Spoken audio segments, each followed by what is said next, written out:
ওয়ালাইকুম বেঙ্গল কিচেনে সবাইকে স্বাগত। আজকে দেশি মোরগ, এই যে দেখুন বন্ধুরা, আপনারা রান্নার রেসিপি শেয়ার করব, আপনারা দেখতে থাকুন। আমার এই রেসিপি যদি ভালো লাগে অবশ্যই লাইক শেয়ার কমেন্ট করবেন। যে সকল বন্ধুরা আমার ফেসবুক দেখবেন পেজটা ফলো করে আমার পাশে থাকবেন।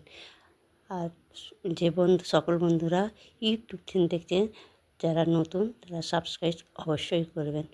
গ্যাসে জ্বালিয়ে কড়া বসিয়ে দিলাম, তেল দিলাম পরিমাণ মতন। তেল দিয়ে ওতে লং, এলাচ, দারচিনি, লঙ্কা, তেজপাতা সমস্ত উপকরণগুলো একটু ভাজা ভাজা করে নিলাম। পেঁয়াজ কুচি দিয়ে দিলাম, পেঁয়াজটা একটু ভাজা ভাজা করে নেব। পেঁয়াজ একটু ভাজা ভাজা করে ওর মধ্যে মাংস দিয়ে দেবো। মাংস দিয়ে মাংসটা একটু ভালো করে ভাজা ভাজা করে নিতে হবে। আমার এই রেসিপি যদি ভালো লাগে আপনারা অবশ্যই লাইক করবেন। পরিমাণ মতো নুন দিলাম, দিয়ে নাড়াচাড়া করে চাপা দিয়ে দিলাম। চাপা দিয়ে ভালো করে মাংসটা একটু ভাজা ভাজা করে নেব বন্ধুরা।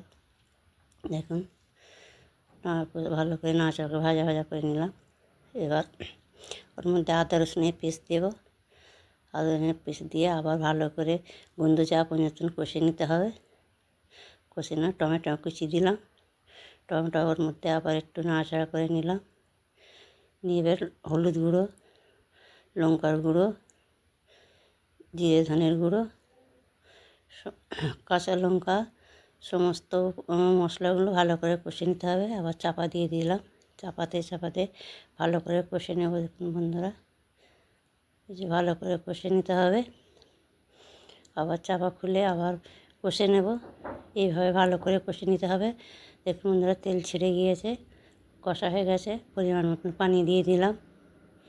দেখুন পানি দিয়ে এবার ভালো করে নেড়ে দিলাম। নেড়ে দিয়ে এবার চাপা দিয়ে দেবো। চাপা দিয়ে দিলাম, ফিরে আসছি। আবার ঢাকনা খুলে দেখবো হয়েছে কি না। চিরা কাঁচা লঙ্কা দিয়ে দিলাম, আবার চাপা দিয়ে দিলাম। চাপা দিয়ে খুলে আবার গরম মশলার গুঁড়ো দিয়ে দিলাম। দিয়ে ভালো করে নাড়াচাড়া করে নেব। ভালো করে নাড়াচাড়া করে নিলাম। আমার রান্না কমপ্লিট, পরিবেশন করে দেখাচ্ছি। দেখুন কতটা সুন্দর কালার এসছে। আমি যেভাবে রান্না করছি এইভাবে রান্না করে আপনারা অবশ্যই ভালো হবে, কিন্তু হেবি সুন্দর হয়েছে। দেখুন কালারটা কত সুন্দর এসছে। দেশি মোরগ এইভাবে রান্না করবেন, সিম্পলভাবে, খুব ভালো লাগে। আপনার সুস্থ থাকবে, ভালো থাকবেন। আল্লাহ হাফেজ।